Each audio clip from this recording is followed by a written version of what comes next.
nous allons commencer cette première séquence de tables rondes qui vont nous alimenter toute la journée. Donc, première séquence qui est sur un peu la base dans les questions d'urbanisme, d'aménagement, d'environnement, c'est le défi de l'observation. Donc, c'est quelque chose qui, à l'Institut, nous avons énormément d'observatoires, énormément de jeux de données, donc c'est quelque chose qui nous parle beaucoup.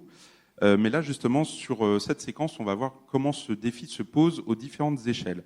Alors, je vais inviter aussi les autres intervenants, histoire qu'on ne soit pas juste tous les trois sur cette table ronde. Donc, Kevin Vasseur, directeur de la valorisation et de l'héritage de la Solidéo, donc la société qui a livré les différents équipements olympiques. Et il nous en parlera parce que c'était un grand défi, la chaleur sur Paris 2024, même si l'été n'a pas été si chaud que ça, finalement.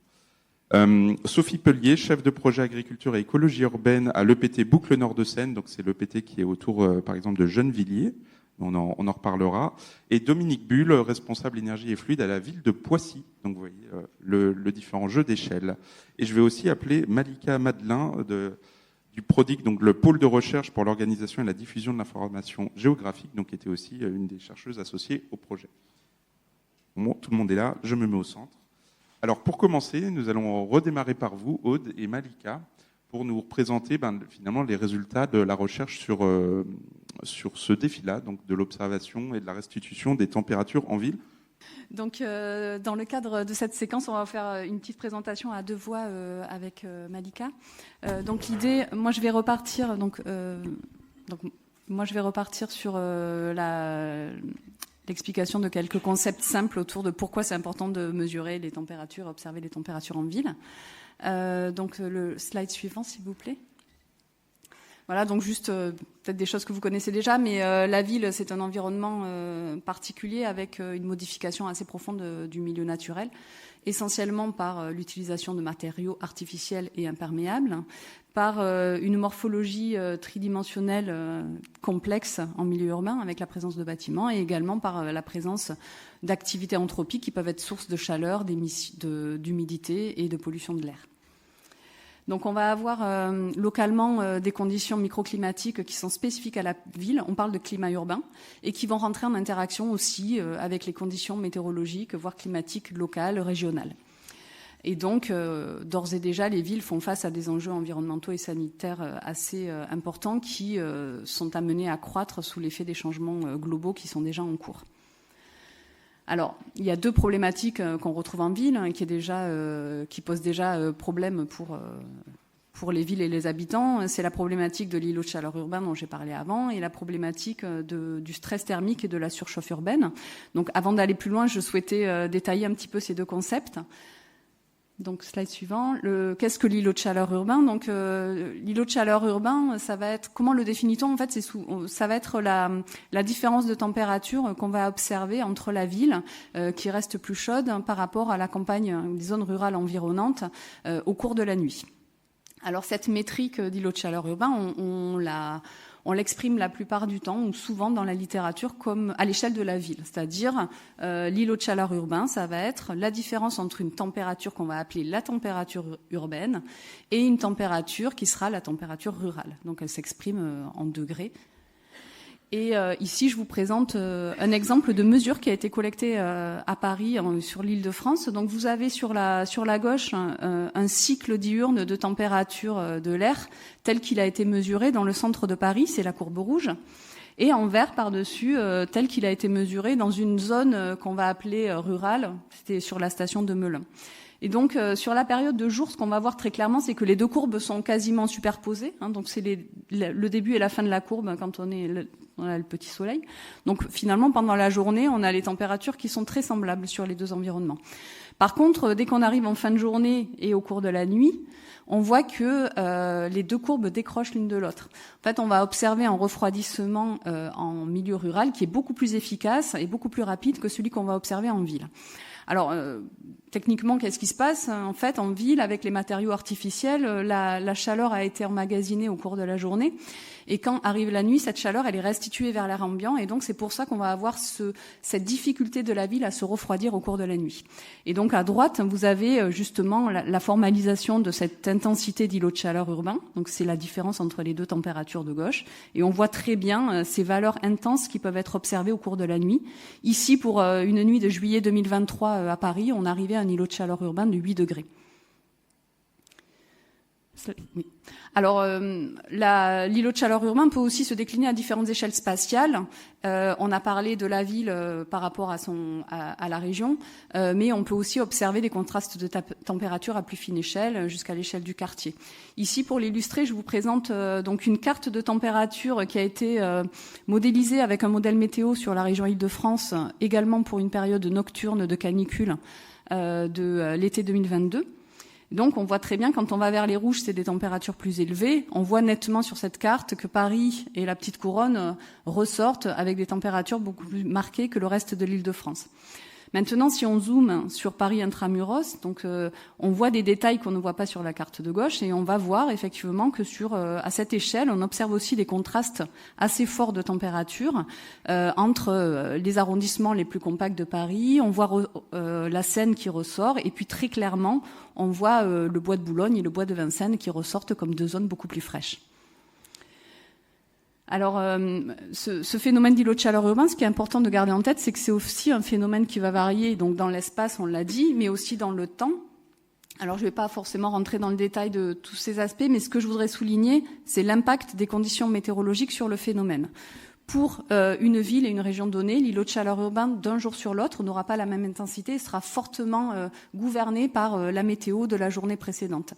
Si on a en particulier des journées de ciel clair, avec beaucoup d'ensoleillement et peu de vent, on va avoir un îlot de chaleur urbain très marqué. Ça va être particulièrement le cas lors des périodes de canicule en période estivale. Alors, slide suivant, s'il vous plaît.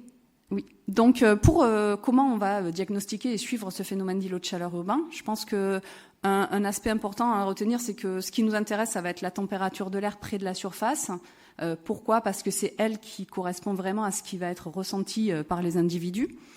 Et idéalement, on a besoin d'une mesure qui soit continue dans le temps parce qu'on est intéressé de pouvoir suivre ce phénomène et sa variation au cours du temps. Et c'est aussi important de pouvoir le diagnostiquer en différents lieux pour pouvoir évaluer les contrastes. Alors, pour ce type de diagnostic, de quoi dispose-t-on aujourd'hui comme système d'observation ? Sur le territoire, alors si je me base sur l'Île-de-France en particulier, on va avoir accès notamment aux stations conventionnelles, ce qu'on appelle stations conventionnelles du réseau opérationnel Météo France, le réseau de surface, donc qui présente l'intérêt de bien couvrir le territoire. Sur la région Île-de-France, je pense qu'on a à peu près une 50aine de stations. Par contre, comme vous pouvez le voir sur la petite photo en haut à droite, ce sont des stations qui sont préférentiellement situées dans des espaces très dégagés, engazonnés, donc typiquement pas du tout représentatifs du milieu urbain. Alors après, on voit apparaître depuis quelques années sur différentes villes en France le déploiement de réseaux urbains dédiés. Donc l'installation de stations urbaines dans la ville avec, donc par exemple à Dijon, à Rennes, Toulouse et donc plus récemment à Paris. Et donc ce sont des réseaux qui sont la plupart du temps initiés par une collaboration entre une équipe de recherche et une métropole. Typiquement pour Paris, on a déployé dans le cadre de la campagne Paname des réseaux d'observation, des petites stations légères qu'on a installées sur des lampadaires, à la fois dans les arrondissements centraux de Paris et dans le 13e arrondissement. Et enfin, les nouvelles, les données qui offrent aussi des perspectives particulièrement intéressantes, c'est ce qu'on appelle les stations personnelles ou les réseaux citoyens de type station Netatmo. Et donc là, ce sont des stations qui sont achetées par les gens dans le commerce, installées chez eux, et les données sont diffusées. Et donc, alors, ce sont à la fois des stations qui sont extrêmement qui ont une très grande densité parce que, en particulier dans les zones urbaines, donc il y a beaucoup de gens aujourd'hui qui s'équipent de ce type de stations. Par contre, ce sont des stations qui peuvent être éventuellement entachées d'erreurs parce qu'on n'a pas vraiment d'informations sur l'endroit où les gens les installent, mais qui nécessitent un traitement particulier et qui peuvent apporter une information extrêmement complémentaire des autres types de réseaux. Donc juste à titre d'illustration, ici vous avez 2 cartes de température. À droite, une qui va être mesurée, c'est une interpolation de stations du réseau opérationnel Météo France. Donc là, c'était pour une nuit de juillet 2019, c'était pendant la canicule de juillet 2019. Et à gauche, le même type de données interpolées, mais à partir des réseaux Netatmo. Donc des stations vraiment installées dans les rues dans Paris. Donc ce qui est intéressant, c'est de constater que sur cette nuit-là, si on prend l'un ou l'autre des systèmes d'observation, on va avoir une différence de 3 degrés dans le cœur de Paris, ce qui montre en fait que la représentativité de la mesure est particulièrement importante pour diagnostiquer l'îlot de chaleur urbain. Alors après, il y a d'autres types de données qui sont souvent mobilisées pour étudier l'îlot de chaleur urbain. Ça va être la donnée satellitaire, donc des données de température de surface. Ce sont des mesures qui sont obtenues par mesure indirecte à partir du rayonnement infrarouge thermique qui va être mesuré par des satellites et traduit en température de surface. Alors c'est des produits qui sont intéressants parce que ça offre une cartographie directe de la température de surface. Mais voilà, l'important c'est de bien garder en tête que ce n'est pas la même grandeur que la température de l'air. Donc un satellite donne accès, enfin ce type de produit donne accès à des températures de surface et à un îlot de chaleur urbain de surface, contrairement à des stations météorologiques qui, elles, donnent accès à des températures de l'air. Et donc on va avoir des différences significatives entre les diagnostics qu'on va en tirer. Je vais passer ce slide. Donc deuxième notion qui est importante, c'est la notion de surchauffe urbaine dont on parle beaucoup aujourd'hui, qui est qui pose particulièrement problème pour les problématiques d'aménagement urbain. Alors la définition, je l'ai récupérée sur des documents de l'Institut Paris Région. C'est l'ensemble des phénomènes liés à la dégradation du ressenti thermique en ville, en période de forte chaleur et de jour comme de nuit. Alors cette notion ou ce concept de surchauffe urbaine va plutôt, plus qu'à la température de l'air, va plutôt renvoyer à la notion de confort ou de stress thermique d'un individu en réponse à un ensemble de conditions environnementales. Alors on peut aussi le décliner à différentes échelles spatiales. Donc là, vous avez quelques exemples de données, soit modélisées ou observées. Ce qui est intéressant, c'est que la surchauffe urbaine et la notion de stress thermique, on va être souvent intéressé à aller la regarder à très fine échelle. Vous avez ici au centre l'exemple d'un quartier avec une carte d'indice de stress thermique. Et donc, vraiment, on voit qu'il y a des contrastes très, très marqués à fine échelle selon qu'on se place à l'ombre, au soleil d'un bâtiment, etc. Et donc, les échelles spatiales d'intérêt, ça va être le quartier, l'espace public et jusqu'au logement. Slide suivant, voilà. Donc cette documentation ou diagnostic de surchauffe urbaine va être quand même assez complémentaire de la mesure de température de l'air et d'îlot de chaleur urbain. Elle se base essentiellement sur des calculs d'indices de ce qu'on appelle des indices de stress thermique, avec des seuils de niveau de stress associés. Et pour cela, on n'a pas vraiment de réseau d'observation. On va devoir déployer des systèmes de mesure dédiés ou bien faire appel à de la modélisation numérique pour pouvoir étudier un espace urbain d'intérêt. Alors, on trouve dans la littérature une grande diversité d'indices de stress thermique. Vous avez sûrement entendu parler de l'humidex, du WGT ou du Windshield. Ce sont des indices qui vont être mobilisés. On a différents indices selon le domaine d'application en fait d'intérêt. Et puis, le principe général, c'est que ce sont des indices qui ne vont pas renvoyer uniquement à une température de l'air, mais finalement qui vont traduire une température ressentie qui va dépendre d'un ensemble de conditions environnementales, la température, mais aussi l'humidité, le vent et l'exposition au rayonnement. Et la plupart de ces indices sont basés sur un modèle physiologique, ce qui va permettre aussi de tenir compte de certains facteurs individuels, donc l'âge, le niveau d'activité ou la façon dont on est habillé. Alors après, en termes de mesure, eh bien, c'est une mesure qui est assez complexe à mettre en œuvre, parce que ça nécessite de déployer différents instruments colocalisés pour mesurer ces différents paramètres météo. Et ce sont souvent des capteurs qui vont nous donner un diagnostic très localisé. Selon là où on place le capteur, on va avoir une réponse qui peut être différente selon qu'on est à l'ombre, par exemple, ou au soleil. Donc on va avoir souvent besoin à passer rapidement à de la modélisation numérique qui va permettre de généraliser les résultats et de cartographier les résultats. Alors je vais passer, je pense, directement à la suite. Vous pouvez avancer de 2 slides, puisque là je voudrais passer la parole à Malika justement sur cette notion de cartographie de l'information. Merci Aude. Donc on a vu une diversité des températures, une diversité aussi des mesures, avec des mesures satellitaires, des mesures in situ. Et là, on a souhaité mettre l'accent dans cette dernière partie sur la cartographie. Alors pourquoi cartographier? D'abord pour se localiser, c'est un des premiers réflexes, pour localiser son territoire. Et puis là, sur l'image qui a déjà été présentée, vous allez distinguer, votre œil va distinguer les couleurs chaudes des couleurs froides, va distinguer les zones chaudes des zones froides, les zones ici en l'occurrence végétalisées. Donc on a comme ça des nuances spatiales qui vont apparaître et qui vont témoigner derrière des processus sous-jacents. Donc c'est ça qu'on va chercher aussi à expliquer. Donc la carte peut être aussi un moyen de comprendre derrière les processus. Elle peut être aussi un moyen de croiser les informations avec d'autres informations, etc. Et puis surtout, ça peut être un outil de dialogue, de discussion.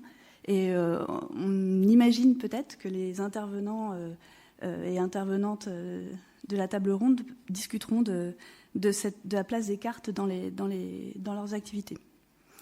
Donc ce type de cartographie, elle est donnée directement, comme ça a été indiqué, avec les températures ici satellitaires. Et donc c'est une information en tout point du territoire. Elle a été donnée directement. Elle représente en fait, celle de gauche, elle représente une vue d'au-dessus. Donc le satellite passe au-dessus et va prendre les toits, va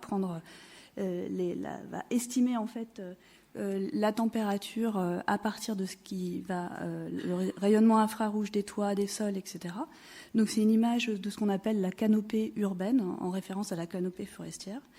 L'image de droite, elle est issue d'une modélisation physique réalisée par le laboratoire d'Aude Le Monsu, par l'équipe d'Aude. Et pareil, elle est vue par au-dessus, une vision d'au-dessus de la canopée. Elle montre aussi une température en tout point, et les deux sont accessibles directement. Mais l'une, c'est les températures de surface, et l'autre, ce sont les températures de l'air. Et ces deux températures différentes, c'est aussi deux chaînes de traitement différentes pour amener à ces températures. Donc à gauche, c'est une température ici d'une observation satellitaire. C'est des mesures de rayonnement infrarouge qui ont été converties en température de surface. À droite, c'est un processus, alors vous pouvez le voir avec le petit schéma, c'est un processus assez complexe, c'est issu d'une modélisation. Et donc là, il va y avoir des équations de la mécanique des fluides, de la thermodynamique, etc. Et donc on va estimer comment l'air va évoluer, quels vont être les échanges thermiques. C'est une projection. Donc on a deux types d'informations, en fait, deux types derrière aussi de chaînes de traitement qui ont amené à ces deux cartographies qui peuvent ressembler comme ça. Donc dans le projet H2C, on a comparé en fait ces deux informations, on a analysé ces deux informations. Je veux bien la diapo suivante. Alors parfois, on n'a pas directement accès à une information sur l'ensemble du territoire. On a seulement quelques points d'échantillonnage. Donc comme les mesures réalisées par les stations sur les lampadaires, les stations IoT, pour les stations aussi Netatmo individuelles, ou encore le long des parcours. Et donc, on peut être tenté de passer de cette information ponctuelle, discrète, à un champ continu, à une information en tout point de l'espace. Je veux bien la diapo suivante. Donc, si la densité des points de mesure, elle est suffisamment forte, et les stations individuelles, c'est à peu près 10 000 capteurs autour de Paris, donc c'est une densité, c'est un nombre assez conséquent. Donc, on peut proposer une cartographie par agrégation sur un maillage régulier. Par exemple, ce qui est représenté ici sur ces cartes. Donc pour chaque carreau, on a la médiane des températures des stations Netatmo qui est exprimée en anomalie, c'est-à-dire par rapport à une moyenne ici dite rurale. Donc quand vous avez plus 8, ça veut dire qu'on a plus 8 degrés par rapport à la température rurale pour exprimer l'îlot de chaleur urbain. Donc ici, vous avez deux nuits qui étaient 2 nuits de l'été 2022, 2 nuits après une journée à chaque fois qui était aux alentours de 35 degrés. Dans les deux cas, on peut voir l'îlot de chaleur nocturne avec des températures plus élevées dans le centre de Paris et sa proche banlieue. On voit nettement que c'est plus accentué sur l'image de droite où les conditions météo, Aude l'a mentionné, étaient plus calmes, alors qu'à droite, on avait un vent un petit peu plus soutenu, donc un brassage de l'air qui est plus fort. Et puis, sur l'image de gauche, le vent était légèrement... ça semble pousser, en fait, l'îlot de chaleur urbain vers le sud et vers le sud-est, alors qu'au nord-ouest, on voit qu'il fait un petit peu plus frais. Donc les conditions météo vont particulièrement jouer. Alors là, parfois, on n'a pas de capteur aussi, on n'a pas d'information, donc on n'a pas forcément une information sur l'ensemble du territoire. Et vous pouvez voir la dissymétrie entre la Seine-Saint-Denis, où on ne va pas avoir beaucoup de stations individuelles, parce il y a des gens qui vont acheter ces capteurs, hein, c'est aussi des révélateurs de la pauvreté ou de la richesse. Et à l'inverse, le centre de Paris, alors c'est aussi lié à la densité de la population, mais le centre de Paris et les Hauts-de-Seine vont être fortement équipés par ce type de capteur. Je veux bien la diapo suivante. Donc, parfois, on peut aller essayer d'estimer pour tout point quand on n'a pas d'équipement de station. Et donc, on peut spatialiser alors par modélisation physique, on l'a vu comme présenté précédemment, mais aussi on peut essayer de faire des analyses statistiques, donc des modélisations cette fois-ci statistiques, où en fait la température d'un lieu, elle va dépendre de ce qui se passe autour, la température de l'air, elle va dépendre du bâti, de la densité du bâti autour, de s'il y a de la végétation ou pas. Et donc on va faire une relation entre cette température et les différents facteurs qui vont jouer sur cette température. Donc là, à droite, on vous a mis 2 exemples de facteurs. Il y a le Sky View Factor, c'est donc la partie du ciel visible qui va en fait exprimer un effet de canyon ou pas, qui va renforcer les températures. Et puis en dessous, des données LIDAR de l'IGN qui donnent une information sur la végétation. On a pu déceler comme ça la végétation. Donc là, ça fait appel à des chaînes de traitement où on va utiliser plusieurs bases de données autres, et notamment des bases de données de l'IGN. Donc une fois qu'on a mis en place ces relations entre température et ces différents facteurs, on va pouvoir estimer une température sur l'ensemble du territoire. Je veux bien la diapo suivante. Donc ici, vous avez par exemple pour une date donnée, une modélisation sur l'ensemble du territoire. Alors on voit des espaces un peu plus frais comme les 2 bois de Boulogne, et puis le centre de Paris qui apparaît nettement plus chaud que l'extérieur. Donc là, on a une modélisation multicritère, une modélisation statistique qui a permis d'estimer en tout point. Je fais bien de la suivante. Merci. Parfois, on ne recherche pas forcément à avoir cette information en tout point, avec des degrés de finesse différentes. On peut aussi vouloir avoir une information ponctuelle, garder les points, et notamment quand on fait des transects. Alors là, vous avez une illustration en haut d'un transect de mesure itinérante, en fait, d'ouest en est, de l'ouest à l'est de Paris, entre le bois de Boulogne et le bois de Vincennes, et où on était passé par plusieurs espaces verts, à proximité de plusieurs espaces verts. Donc là, c'est dans la campagne Paname qui a été présentée. Et on voit bien que les températures sont un petit peu plus fraîches aux abords des parcs. Alors, Martial présentera plus en détail cet effet-là, qui a été un des volets de ce projet H2C. Donc, l'effet des parcs sur les températures. Donc là, typiquement, l'idée, c'était plutôt de voir finement ce qui se passait et pas du tout d'aller vers cette recherche de spatialisation sur l'ensemble du territoire. Autre exemple, l'évolution des températures lors d'un passage d'un orage. C'était le 16 août 2022. Il est tombé environ, je crois, 50 mm de précipitations sur Paris, avec le métro inondé, etc. Et en fait, là, on peut garder l'approche ponctuelle par cercle des stations ici Netatmo pour voir l'effet du passage de l'orage. Et donc, on peut voir des chutes très nettes des températures de -7, -10 degrés ponctuellement. Et ensuite, la diffusion. Sur la dernière image, on va avoir une diffusion de ce rafraîchissement lié à l'orage. Donc, cette granularité fine, elle peut être recherchée, au contraire. Elle n'est pas forcément effacée avec la spatialisation. Diapo suivante. Enfin, à travers notre exposé, on a aussi montré la diversité des températures et donc se posent les choix cartographiques qu'on peut avoir. Sur cette planche, vous avez 3 températures pour une même date, donc 3 visions différentes de la température sur Paris et l'Île-de-France, une partie de l'Île-de-France, ça c'est un peu coupé. Donc à gauche, vous avez les températures de surface avec une résolution d'environ 1 km. À droite, vous avez une finesse plus marquée avec le modèle de modélisation physique avec un raster ici de 300 mètres, donc avec une information tous les 300 mètres. Et puis au centre, les données du réseau Netatmo. Donc là, les 3 cartes, elles montrent bien pour cette nuit vers 4 heures locales, on voit bien l'îlot de chaleur urbain, donc elles montrent quasiment la même chose. Mais par contre, on a fait aussi des choix de représentation. Donc des choix de représentation, et toute carte c'est des choix de représentation. Toute carte est une production, une traduction graphique de l'interprétation, de l'information. Donc on va avoir une projection.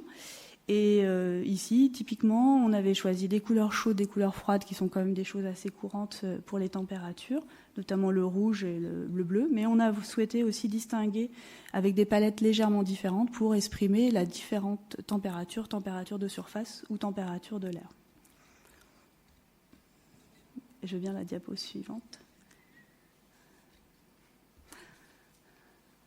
Voilà, on espère vous avoir donné un aperçu des mesures et des modélisations de la température, aussi de leur diversité, et puis de la restitution sous forme cartographique.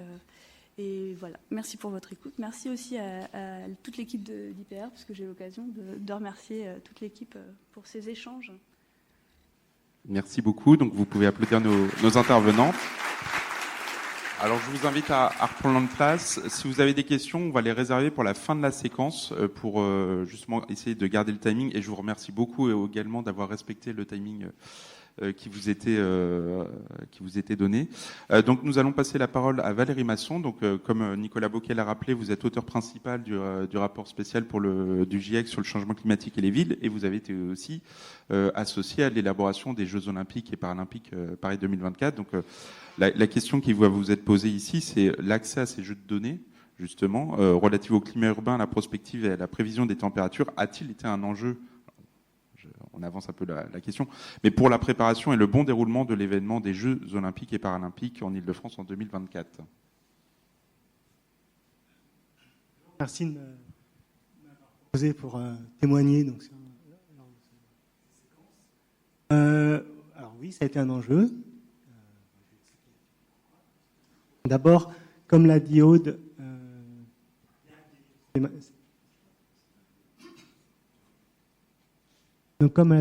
donc il y a des problématiques d'observation, disponibilité d'observation en ville.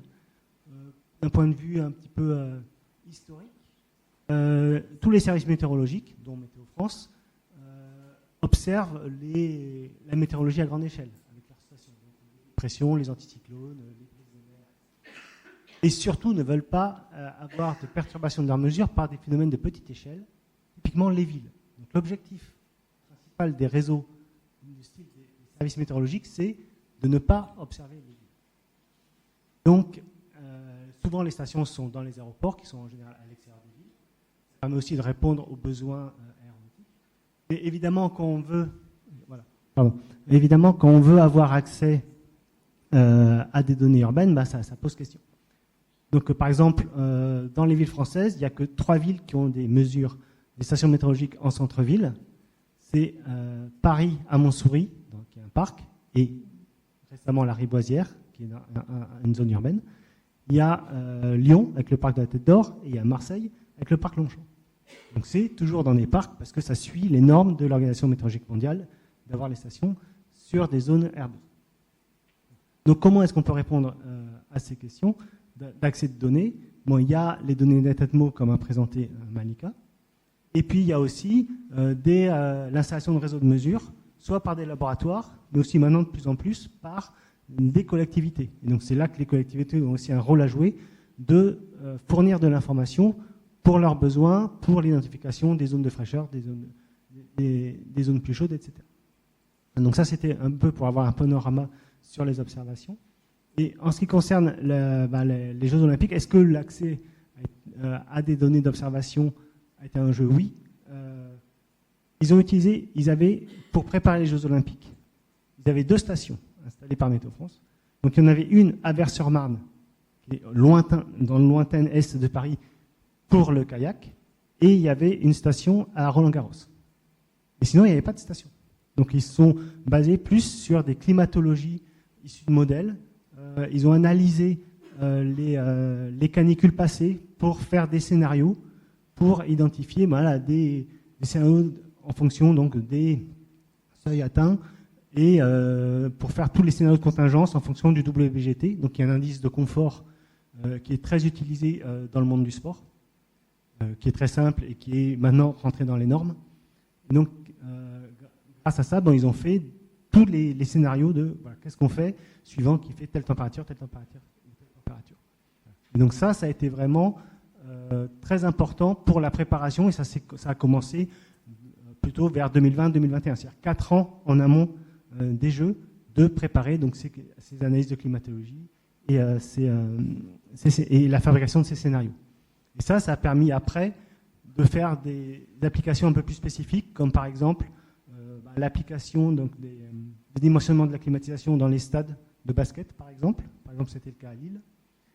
Ça a été le cas aussi pour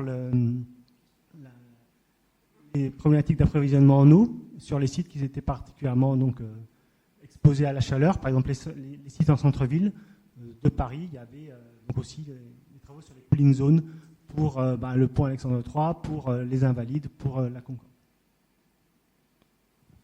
Merci beaucoup Valérie. Donc vous aurez aussi le rôle de grand témoin sur l'ensemble des séquences. Donc on aura le plaisir de vous écouter sur les autres séquences. Donc là justement l'idée, on a pu voir les apports de la recherche, comment à partir de mesures, de modélisation, etc. Comment on arrive à restituer cette température en ville. Et là l'idée de cette table ronde, c'est comment aussi à partir de ces enjeux-là, enfin de ces données-là, de ce type d'analyse, comment on arrive à des diagnostics aussi sur les territoires, et on va le voir à différentes échelles. Donc justement, on va explorer 3 configurations pour expliciter ce besoin de données et de voir comment aussi ça répond à des finalités aussi à la fois santé, confort, équipement recevant du public, etc. et aussi espace public. Alors justement, on va dresser tout de suite un parallèle avec les Jeux Olympiques, donc avec Kevin Vasseur, je rappelle, directeur de la valorisation et de l'héritage à la Solidéo. Donc Valérie Masson a pu nous expliquer comment la science a permis d'aider à la décision finalement sur les Jeux, qui est quand même un événement majeur qui a mobilisé l'ensemble de la nation pour aboutir à des Jeux réussis. Donc on va maintenant voir comment, dans les coulisses de la préparation, comment ça s'est fait. Donc en particulier sur les équipements qui ont reçu des sportifs et du public, qui était plutôt à la responsabilité de la Solidéo. Donc vous avez été artisan de l'implémentation de la stratégie environnementale des Jeux, qui était quand même assez ambitieuse. Est-ce que vous pouvez nous décrire comment ça s'est passé à la fois dans les ambitions, mais aussi dans la méthode, comment ça s'est implémenté depuis la conception jusqu'à la mise en œuvre? Ah, c'est bon. Okay. Bonjour à tous. Oui, effectivement, Valérie Masson vous a expliqué comment ça s'était passé au niveau de l'événement. Je vais vous raconter un petit peu comment ça s'est passé au niveau de la préparation des équipements. Je vais revenir en 2018, où, au moment où la stratégie environnementale de la Solidéo était établie. On a notamment, donc on est juste derrière la COP21, hein, donc on cale l'ensemble de nos indicateurs environnementaux sur les objectifs de la COP. Et pour la construction donc de 70 ouvrages olympiques pérennes, ce qui représente à peu près 4,4 milliards d'euros en 6 ans, on doit donc faire vite, on doit faire dans les budgets, et puis surtout on doit faire bien. Et donc le confort en ville est vraiment un de nos marqueurs initiaux. On veut faire la ville confortable de 2050. Et donc aujourd'hui, je vais me concentrer sur l'exemple du village des athlètes, hein, qui est un de nos équipes, enfin notre plus grand équipement. Pour concevoir les logements et les espaces publics, on a fait appel à plusieurs simulations. Tout d'abord, un premier travail a consisté à simuler, je dirais, à l'échelle urbaine le quartier, donc sur la base de scénarios réalisés par Météo France et le CNRM concernant du coup le climat en 2050. Donc l'idée c'était de projeter par modélisation le climat à cet horizon, donc avec en gros, si je résume, 3 fois plus de canicules et puis des canicules plus longues et plus fortes. Et on a généralisé sur l'ensemble des bâtiments en conception les simulations thermiques dynamiques pour concevoir du coup des bâtiments qui permettent de limiter à 160 heures par an des dépassements de seuil d'inconfort, donc c'est une température au-dessus de 28 degrés. Et puis sur les espaces publics, on a travaillé du coup sur la morphologie urbaine par modélisation également aérolique et des études d'ensoleillement pour essayer de constituer à l'échelle du quartier les espaces publics. Toutes ces modélisations, elles ont donc agi sur les maîtrises d'œuvre avec plusieurs facteurs de conception, bien sûr sur les matériaux, l'isolation, sur les taux de vitrage, l'étanchéité à l'air, et à chaque fois on a associé des indicateurs à ces différentes mesures. Aujourd'hui, on a réalisé du coup un retour d'expérience de toutes ces simulations dans le cadre donc d'une publication qu'on a sur notre site internet, qui est en gros le bilan et perspectives en matière environnementale. On a été également modéliser les choses de manière plus fine. Là, on parlait de l'échelle du quartier, on l'a également fait à l'échelle du bâtiment, puisqu'il faut savoir que sur le village des athlètes, les bâtiments sont conçus pour donc avoir ces taux de confort de manière passive.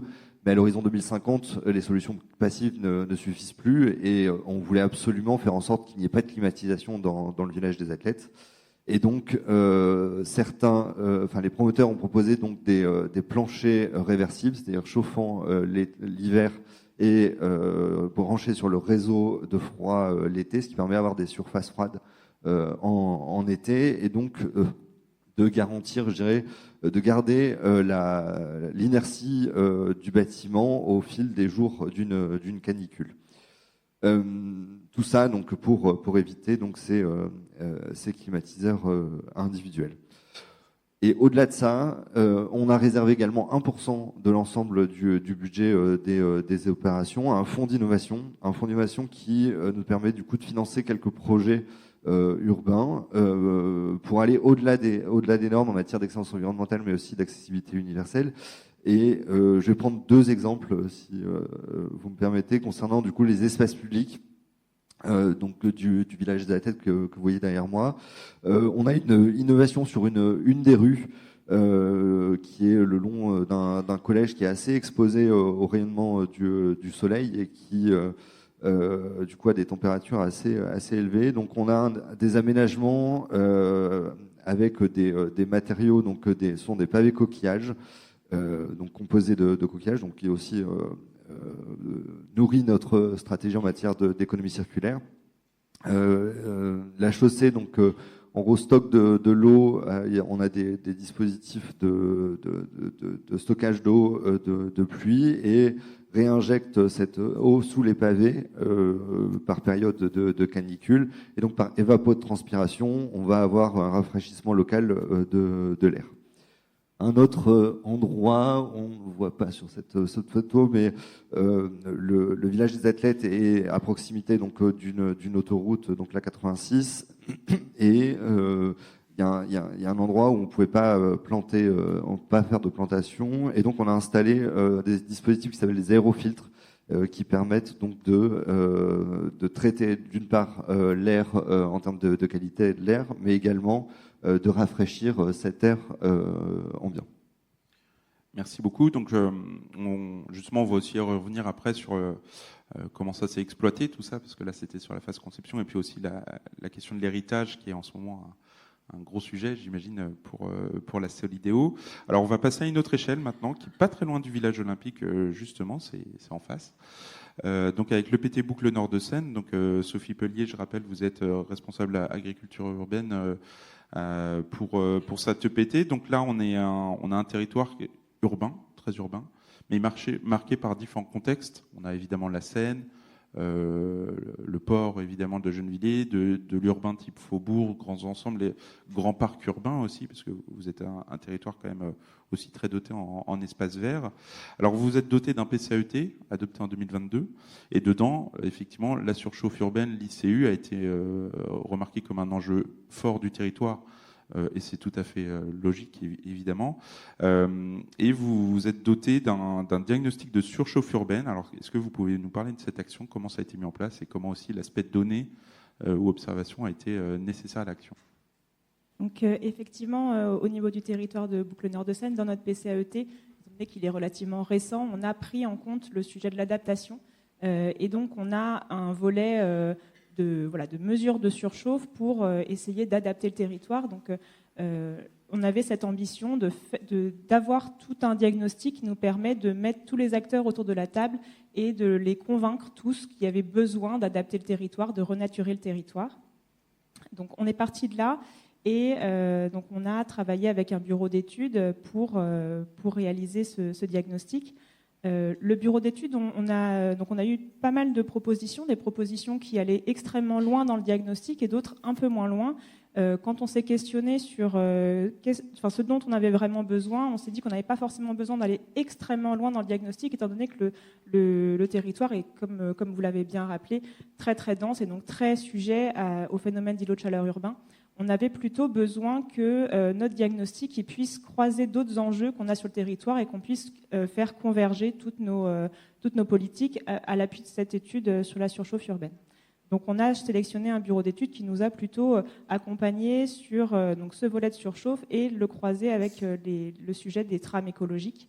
Et donc on a travaillé sur deux volets différents dans le diagnostic. Un volet donc, que vous voyez derrière sur le travail satellitaire, donc à partir d'images satellitaires des mesures des températures de surface, on a pu avoir cette image du territoire qui donne à voir quels sont les secteurs qui surchauffent, quels sont les secteurs qui rafraîchissent ou qui ne rafraîchissent pas suffisamment, parce que certains grands parcs apparaissent frais, pas mal de parcs n'apparaissent pas du tout frais. Et donc voilà, c'est aussi un des enjeux du territoire. Donc du coup, cette carte-là, cette grande carte, elle nous permet aujourd'hui d'agir avec pas mal d'acteurs différents, donc les communes, d'autres acteurs publics, également des acteurs privés, parce qu'elle fait, je pense, suffisamment réagir pour que tous se disent qu'il y a un enjeu à adapter le territoire, à renaturer, pour mettre vraiment en sécurité les habitants, voilà, travailler sur la santé publique pour agir sur ce sujet de la renaturation.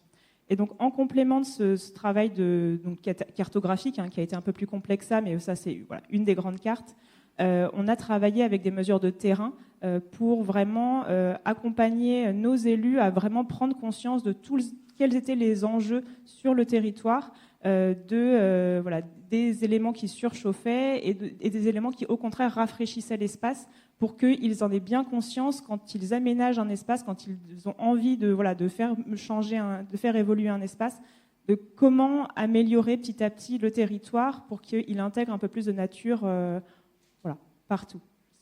J'essaye d'être brève, mais C'est parfait. Donc on voit effectivement là une approche mixte entre la donnée satellite, et on l'a vu, ce sont des températures de surface, et des campagnes d'observation, donc plutôt température de l'air, voire température ressentie aussi, parce que là il y a un côté sensible aussi à la chose, et qui permet effectivement d'aller vers l'action, mais justement on y reviendra juste après.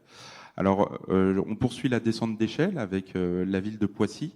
Donc là aussi, dans quand même l'aire urbaine de Paris, territoire encore très urbain, largement, mais aussi avec plus marqué aussi par des espaces verts plus grands, des forêts, etc. Donc la ville de Poissy, à la REC, on vous connaît bien depuis maintenant pas mal d'années. Vous êtes très engagé sur les questions d'énergie, de sobriété énergétique, d'énergie renouvelable, mais aussi sur l'adaptation au changement climatique. Donc Dominique, vous êtes responsable fluide et énergie à la ville, et à ce titre, vous suivez de façon très fine les consommations d'énergie sur le patrimoine de la ville, et vous déployez des solutions d'atténuation justement par rapport à la chaleur en ville. Alors, quiconque vous connaît, on sait que vous maîtrisez parfaitement tous les chiffres de consommation presque de chaque patrimoine, chaque bâtiment de la collectivité. Donc peut-être pouvez-vous nous expliquer ce que vous avez mis en place pour répondre à ces enjeux-là?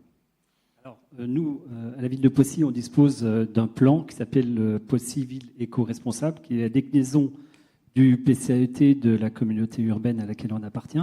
Et on est aussi engagé, bien sûr, dans le décret tertiaire, pour l'amélioration de nos 27 sites entités qui en font partie. Et on est aussi dans le programme EduRénov'. Mais en parallèle de ça, on a voulu en fait avoir un plan qu'on appelait plan canicule, avec une déclinaison de solutions plus rapide, disons à court terme, pour faire face aux fortes chaleurs.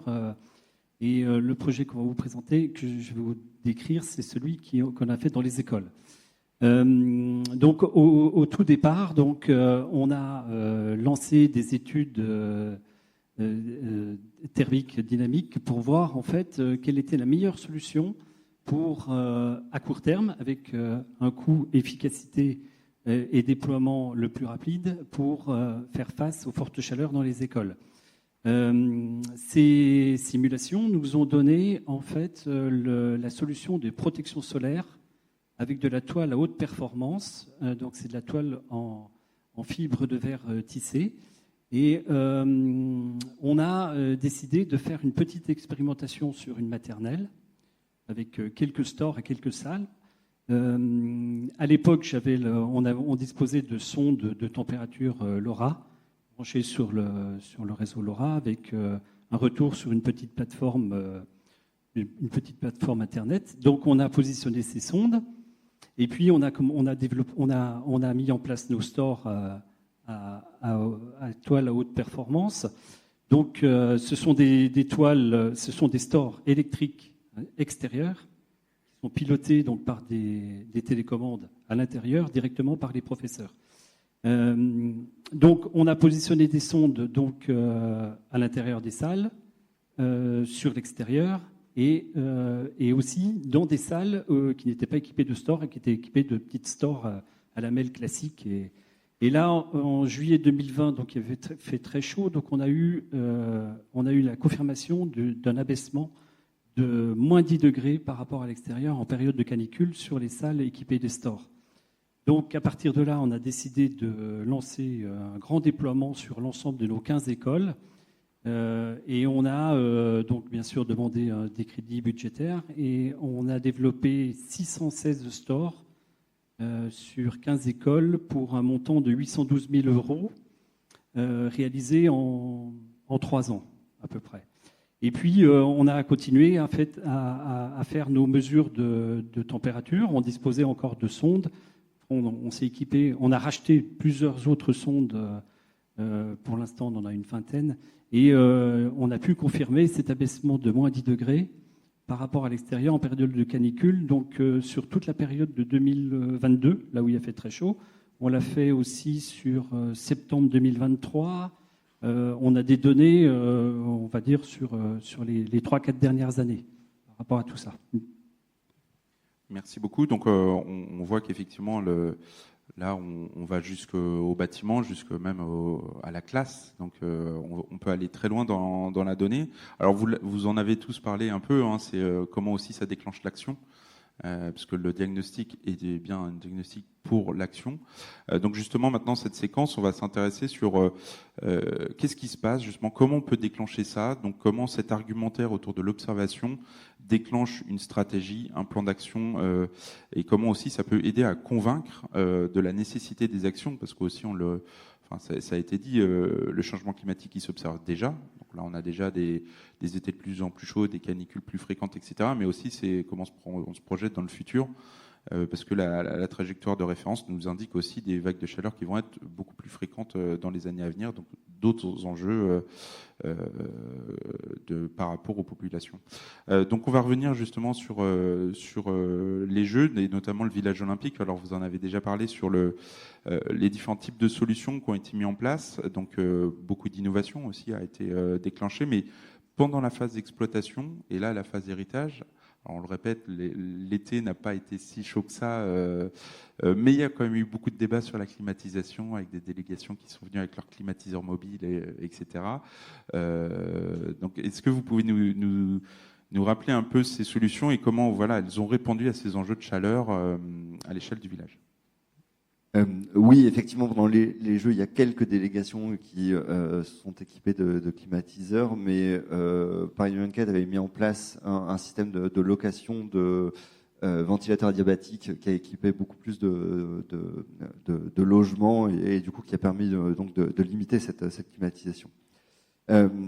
Moi, je voulais revenir maintenant sur les prochaines années, puisque la Solidéo, c'est un établissement public qui va fermer ses portes à la fin de l'année, ou en tout cas en termes de moyens humains. Et on a voulu en fait faire en sorte que nos ambitions en matière d'excellence environnementale puissent perdurer dans le temps. Les premiers habitants sont en train d'arriver sur le village des athlètes. On a eu les étudiants cet été, et là il y a les premiers emménagements au mois d'octobre.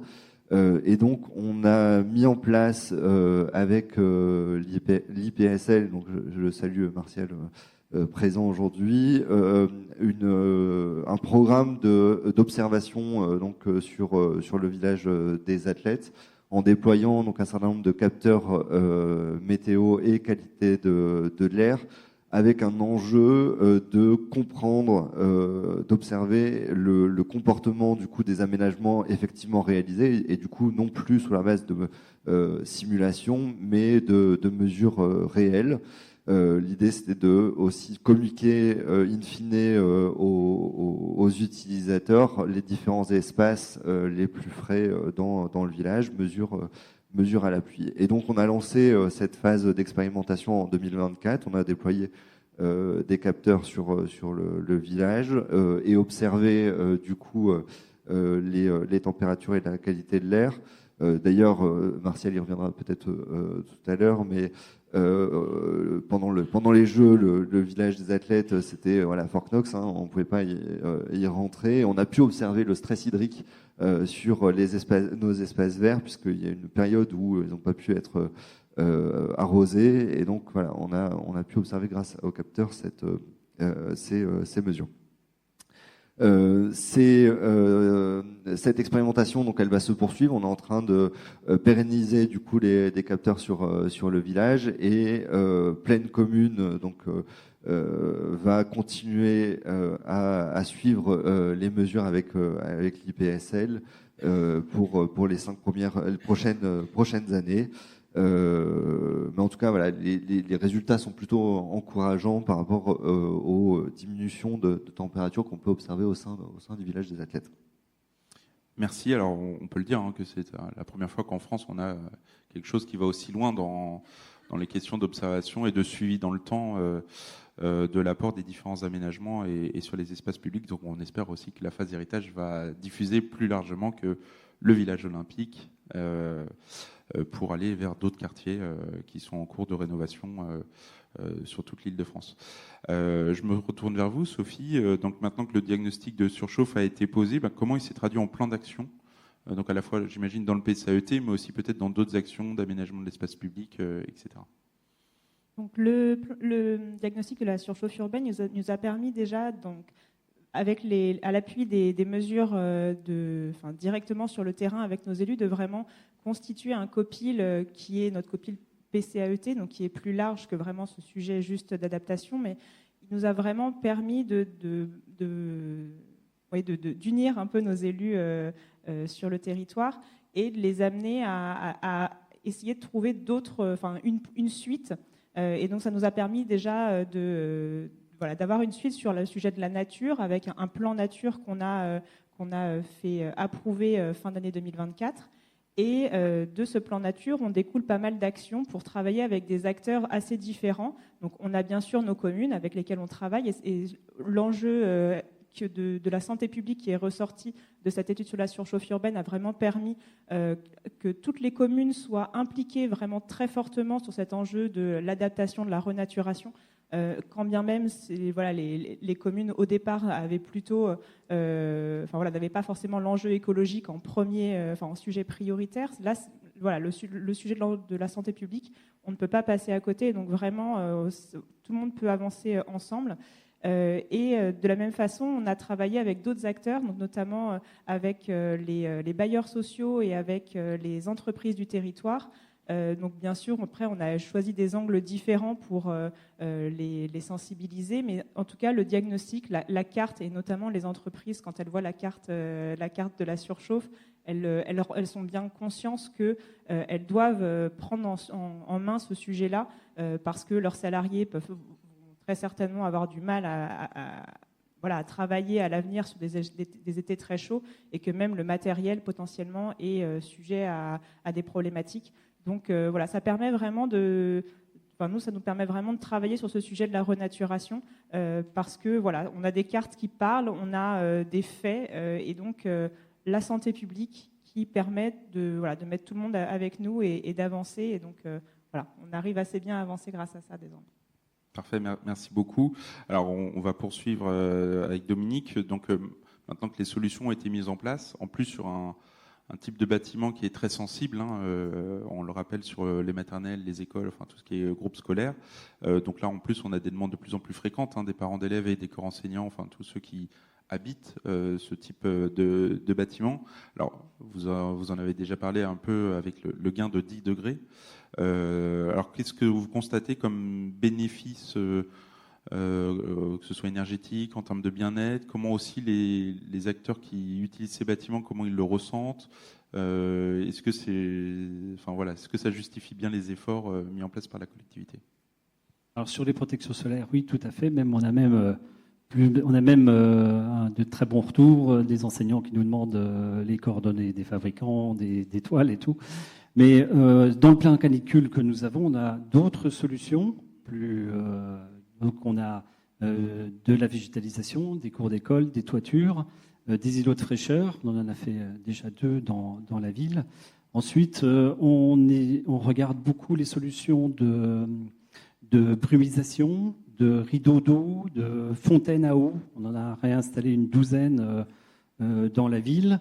On a aussi testé cet été des ventilateurs plafonniers, des grands ventilateurs plafonniers qu'on a mis dans des accueils de loisirs maternels, donc avec un très bon ressenti sur ces solutions-là. Et puis on a testé aussi des peintures anti-chaleur, donc sur plusieurs sites qu'on a pu mesurer cet été là, quand il a fait très chaud. Sur des toits bituminés, on avait 70 degrés de température avec des thermomètres infrarouges. Sur la peinture anti-chaleur, on était à 35. Donc c'est des bons résultats. Ensuite, c'est toute la problématique de la mesure dont on parlait tout à l'heure. Il faut pouvoir mesurer avant, pendant. Il faut avoir les sondes, il faut avoir le matériel, il faut avoir le temps de le déployer. C'est cette problématique-là qu'on a vraiment parce que, par exemple, sur la peinture anti-chaleur, je n'ai pas pu mesurer l'effet à l'intérieur. Je sais qu'il est certainement très, très bon et le ressenti des gens nous disent à peu près moins 5 degrés, mais on n'a pas pu le mesurer parce qu'il faut du temps, en fait. Alors, ce qui va pouvoir nous aider, c'est qu'on développe des systèmes de gestion technique centralisés avec les nouveaux décrets.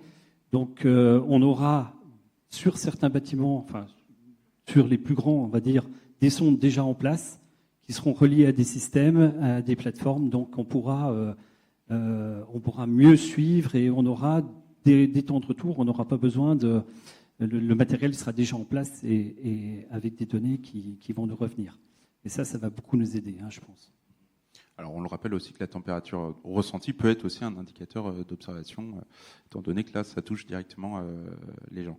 Alors, avant de passer à la séquence de questions-réponses, on l'a dit, cet événement est aussi une manière de faire rencontrer collectivités, décideurs, acteurs économiques et acteurs de la recherche.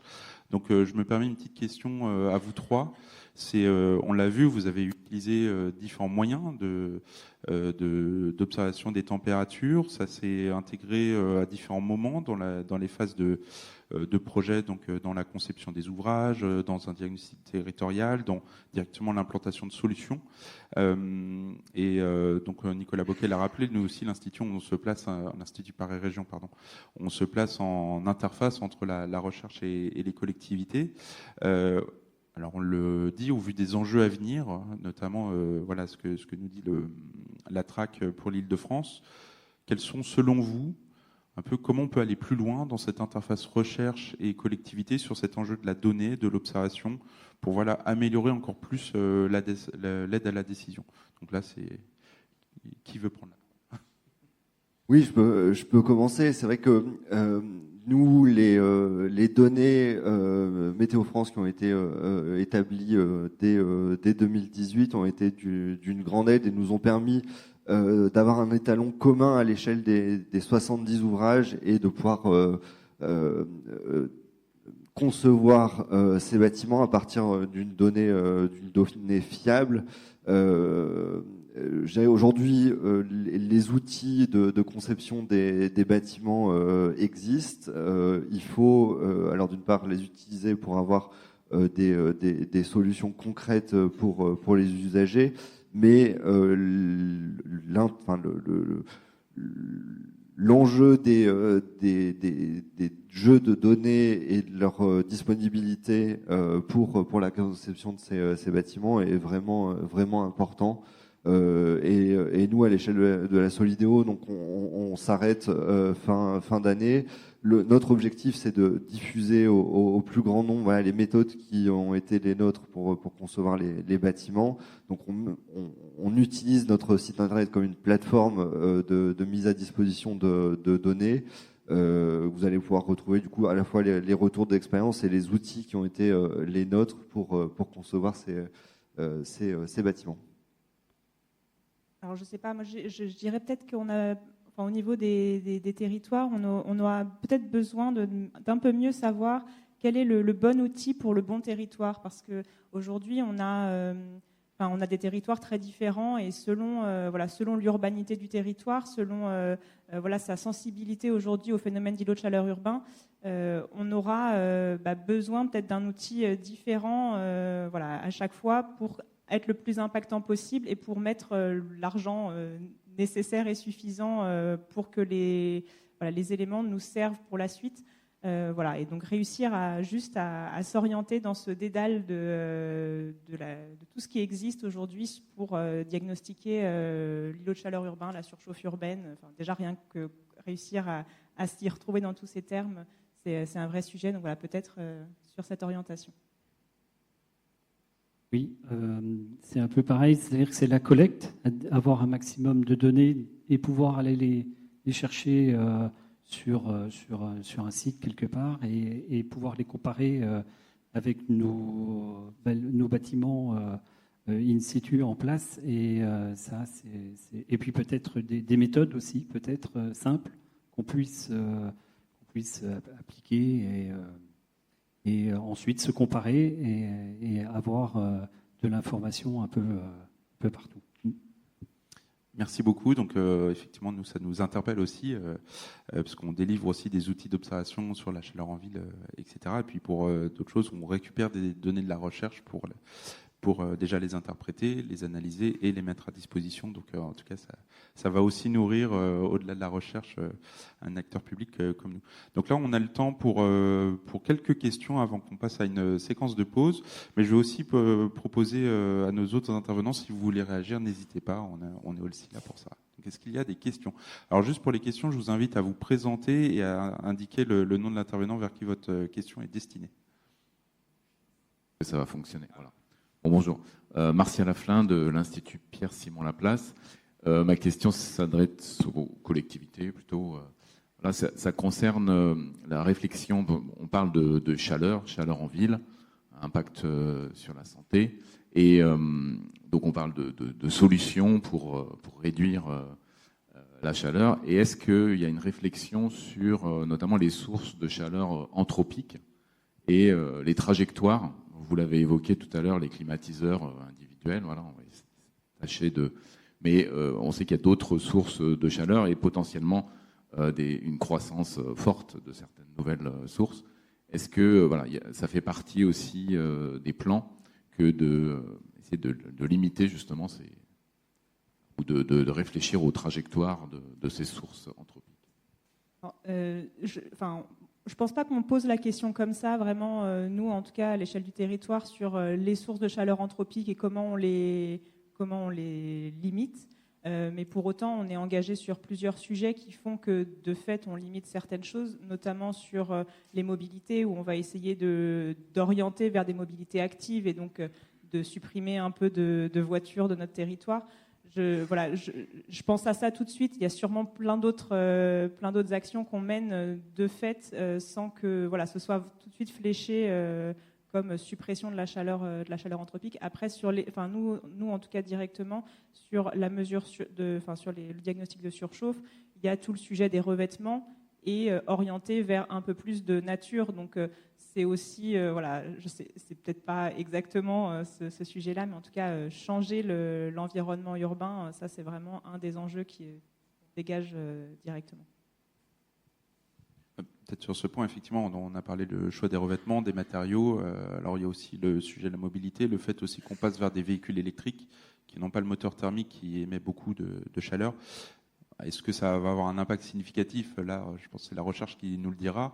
D'autres points de chaleur, les climatiseurs aussi, qui vont rejeter une partie de la chaleur. L'autre sujet, data center aussi, ce qui rejette de la chaleur. Et ça, c'est des choses aussi qu'on observe, en tout cas nous, à l'échelle Île-de-France. Mais je ne veux pas aussi non plus parler au nom des collectivités. Bonjour, Jean-Marie Alessandrini du Centre scientifique et technique du bâtiment. J'ai une question pour la Solideo. Enfin, pour les autres aussi, s'ils veulent. Mais... qu'est-ce qui a motivé les délégations à s'équiper avec des systèmes de climatisation? Est-ce qu'ils étaient au courant des efforts au niveau de la conception qui ont été faits? Ou est-ce qu'ils n'ont pas eu confiance dans ces efforts, ou est-ce que c'est plutôt des habitudes ou des habitudes de climatisation habituelles? Merci. Oui, effectivement, il y a eu un grand effort de pédagogie de Paris 2024 vis-à-vis des différentes fédérations. Nous, côté Solideo, on n'avait pas de contact direct avec les fédérations. C'est l'organisateur de l'événement Paris 2024 qui s'occupait de ces échanges. Donc, ils ont expliqué effectivement la conception du village des athlètes et les performances qu'on s'était fixées en matière de confort dans les bâtiments. Après, il y a effectivement certaines délégations qui, quand vous avez des athlètes qui se préparent pendant 4 ans à une compétition et qui ne peuvent pas dormir un soir à cause du confort thermique, pour eux, c'est plus problématique que pour monsieur et madame tout le monde d'avoir chaud pendant une nuit. Et donc, ils se sont, donc, pour certaines, équipés de climatiseurs mobiles. Maintenant, Paris 2024 a mis à disposition, dans le cadre d'un catalogue de services, en fait, l'organisateur des Jeux propose aux différentes fédérations des services au sein du village des athlètes, et dans ces équipements figuraient du coup des ventilateurs adiabatiques qui a permis du coup de traiter un certain nombre, beaucoup de logements pour atteindre des performances encore plus élevées que celles qu'on s'était fixées en termes de confort, notamment l'été. Effectivement, nous, on a mesuré les performances à l'échelle d'une année, ce que je disais tout à l'heure, 160 heures par an, sauf que si ces 160 heures par an se déroulent toutes pendant les 15 jours de compétition, pour eux, c'est problématique. Donc pour nous, l'action a été plutôt d'essayer de limiter le plus possible le recours à ces climatiseurs. Vous m'entendez? Ah oui. Aminata Sall de l'ALEC de Plaine Commune. Alors, 3 petites questions. La première, c'est l'utilisation des données nettes Atmo que vous avez soulevées tout à l'heure.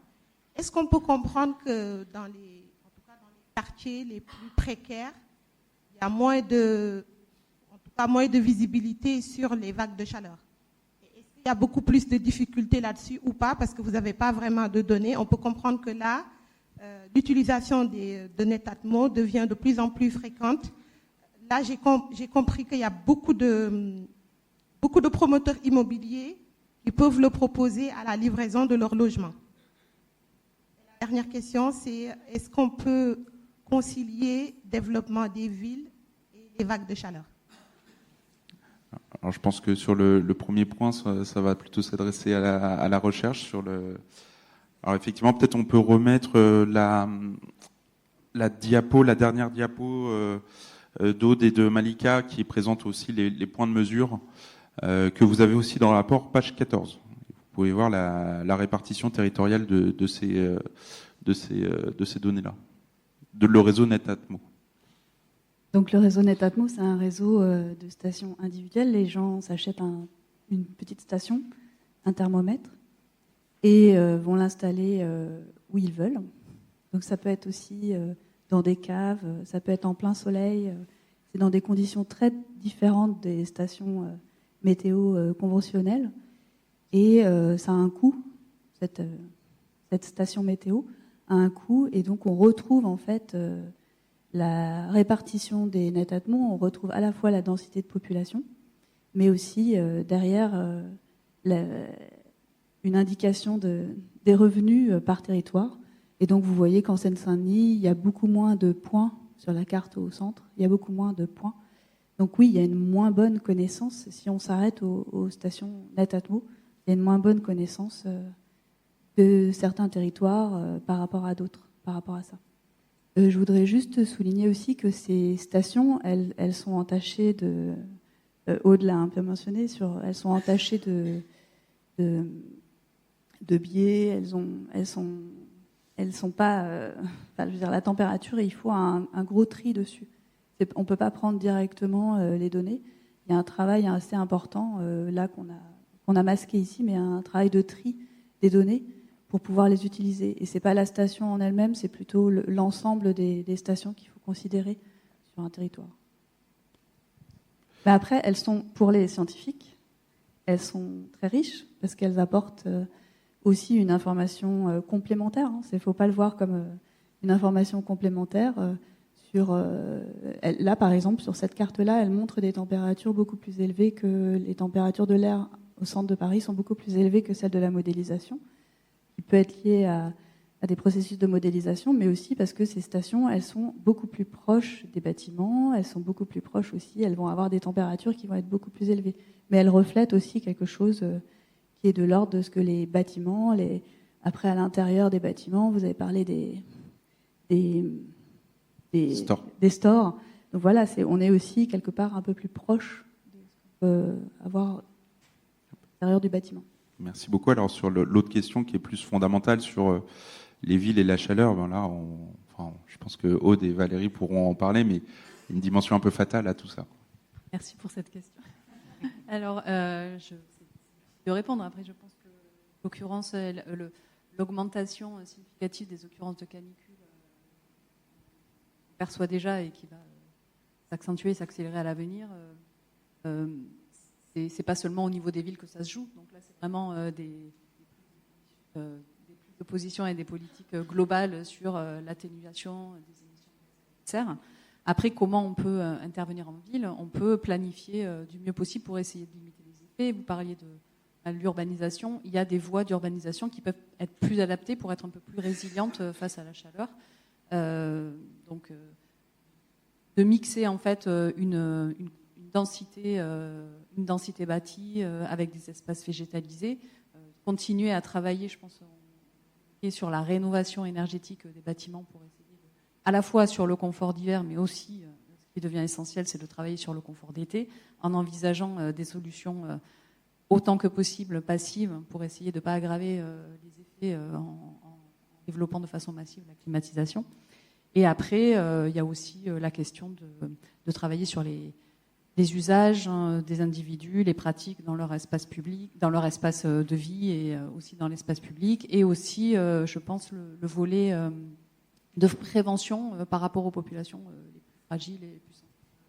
Chaleur, mais quelquefois les villes sont aussi sujettes à des risques combinés. Ça peut être de la chaleur, ça peut être aussi des fortes précipitations. Alors c'est moins le cas pour la région parisienne, c'est plus le cas en région méditerranéenne où on a effectivement les deux risques.